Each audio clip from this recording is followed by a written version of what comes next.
দেশত আৰম্ভ হ'ল মোদী বিৰোধী অভিযান। জনসমুদ্ৰত পৰিণত দিল্লীৰ ৰামলীলা ময়দান। আম আদমি পাৰ্টিয়ে দেখুৱালে শক্তি। লক্ষাধিক জনতাৰ সন্মুখত মুখ্যমন্ত্ৰী কেজৰিৱালৰ ভাষণ।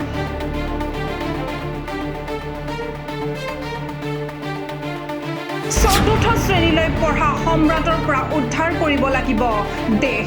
एक चौथी पास राजा की कहानी है, एक अहंकारी राजा की कहानी है, एक भ्रष्टाचारी राजा की कहानी है। প্ৰধানমন্ত্ৰী নৰেন্দ্ৰ মোদী নেতৃত্বাধীন বিজেপি চৰকাৰৰ বিৰুদ্ধে আৰম্ভ হ'ল জনতা জনাৰ্দনৰ মুকলি বিক্ষোভ। বিগত 9 বছৰীয়া কাৰ্যকালত মোদী চৰকাৰে যে কেৱল ভাষণৰ ফুলজাৰি মাৰি অহাৰ বিপৰীতে সৰ্বসাধাৰণ ৰাইজৰ কোনো সমস্যা সমাধান কৰিব পৰা নাই, সেই কথাটোকে পুনৰবাৰ প্ৰতিপন্ন কৰিলে ৰাজধানী দিল্লীত সমবেত হোৱা লাখ লাখ জনতাই। উল্লেখ্য যে বিগত 2 দশকৰ ভিতৰত কেন্দ্ৰীয় চৰকাৰৰ বিৰুদ্ধে নতুন দিল্লীত অনুষ্ঠিত হোৱা প্ৰতিবাদী কাৰ্যসূচীৰ সকলো অভিলেখ ভংগ কৰি দেওবাৰে সমবেত হয় দেশৰ লাখ লাখ জনতা।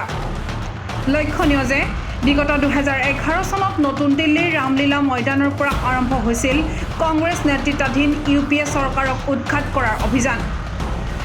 কংগ্ৰেছ চৰকাৰৰ শাসনত সংঘটিত হোৱা ব্যাপক দুৰ্নীতি আৰু ভ্ৰষ্টাচাৰৰ বিৰুদ্ধে দেশৰ জনতাই এইখন ৰামলীলা ময়দানৰ পৰাই আৰম্ভ কৰা পৰিৱৰ্তনৰ সংগ্ৰামখনে পৰৱৰ্তী সময়ত ক্ষমতালৈ আনিছিল বিজেপিক।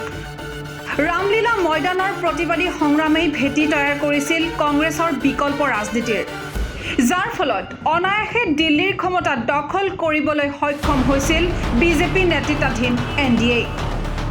দিল্লীৰ ৰামলীলা ময়দানত আন্না হাজাৰে, অৰবিন্দ কেজৰিৱাল আদিৰ নেতৃত্বত হোৱা বিশাল প্ৰতিবাদে তদানীন্তন প্ৰধানমন্ত্ৰী মনমোহন সিং নেতৃত্বাধীন চৰকাৰক ক্ষমতাচ্যুত কৰি বিজেপি নেতৃত্বাধীন NDA ক্ষমতালৈ অহাৰ বাট মুকলাই দিছিল। বিগত 12 বছৰ পূৰ্বে দেখা পোৱা সেই একেই পৰিৱেশৰ পুনৰাবৃত্তি দেখা গ'ল দেওবাৰে ৰামলীলা ময়দানত। পিছে এইবাৰ কংগ্ৰেছৰ বিৰুদ্ধে নহয়, কেন্দ্ৰত শাসনাধিষ্ঠিত বিজেপি চৰকাৰৰ বিৰুদ্ধে ওলাই আহিল লাখ লাখ জনতা। আম আদমি পাৰ্টিৰ উদ্যোগত অনুষ্ঠিত হোৱা এই বিশাল জনসভাত উপস্থিত হোৱা জনতাই একমুখে ধিক্কাৰ দিলে প্ৰধানমন্ত্ৰী নৰেন্দ্ৰ মোদী নেতৃত্বাধীন বিজেপি চৰকাৰক। বিগত 12 বছৰ পূৰ্বৰ সেই একেই পৰিৱেশ, একেই জনসমুদ্ৰ। ৰামলীলা ময়দানৰ চৌপাশে উচ্চাৰিত হ'ল মোদী বিৰোধী ধ্বনি। উপস্থিত জনতাক সম্বোধন কৰি দিল্লীৰ মুখ্যমন্ত্ৰী অৰবিন্দ কেজৰিৱালে শুনালে সাধু কথা। শুনক কেজৰিৱালৰ সেই সাধু কথা।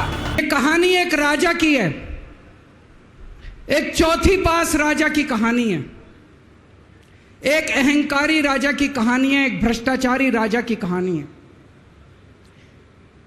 आप लोगों ने राजा और रानी की कई कहानियां सुनी होंगी। इस कहानी में राजा तो है, रानी नहीं है। तो एक महान देश था, कई हजार साल पुराना देश।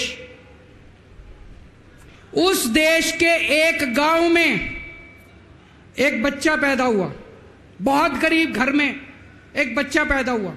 ऐसे गांव का ज्योतिषी आया, उसने बच्चे की कुंडली देखी और बच्चे की मां को बोला कि माई, तेरा बेटा बड़ा होके बहुत बड़ा सम्राट बनेगा। माई को समझ नहीं आया, मैं इतनी गरीब, मेरा परिवार इतना गरीब, मेरा बेटा सम्राट कैसे बनेगा। बच्चा धीरे धीरे बड़ा होने लगा। गांव के सरकारी स्कूल में उसका एडमिशन करा दिया। उसका पढ़ने लिखने में मन नहीं लगता था। पढ़ते पढ़ते क्लास करते करते चौथी में आके उसने नाम कटवा लिया। उसका पढ़ाई लिखाई में मन नहीं लगता था। बगल में, गांव के बगल में एक रेलवे स्टेशन था। घर में बहुत गरीबी थी। वो बच्चा वहां स्टेशन पे जाके चाय बेचने लगा। चाय बेच के अपना गुजारा करता था।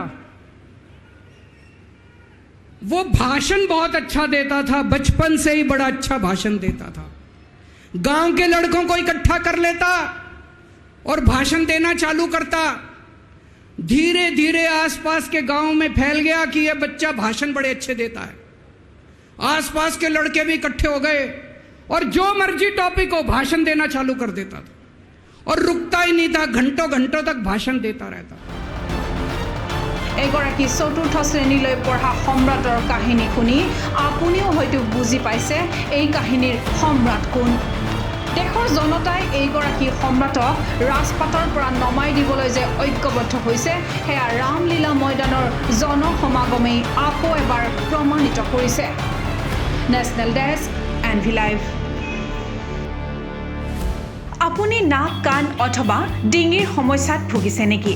আপোনাৰ যিকোনো নাক কাণ অথবা ডিঙিৰ সমস্যা সমাধানৰ বাবে সাজু city health clinic and diagnostic centre. ইয়াতে আপুনি লগ পাব নাক কাণ ডিঙিৰ বিশেষজ্ঞ চিকিৎসক ডাক্তৰ ৰতন মেধিক। ডাক্তৰৰ সৈতে পৰামৰ্শ কৰিবলৈ যোগাযোগ কৰক 84535596333 অথবা 84535596334 নম্বৰত। আমাৰ ঠিকনা city health clinic and diagnostic, AK Azad road, lion boys ক্লাবৰ ওচৰত, শিৱ মন্দিৰ, কালাপাহাৰ, গুৱাহাটী 16।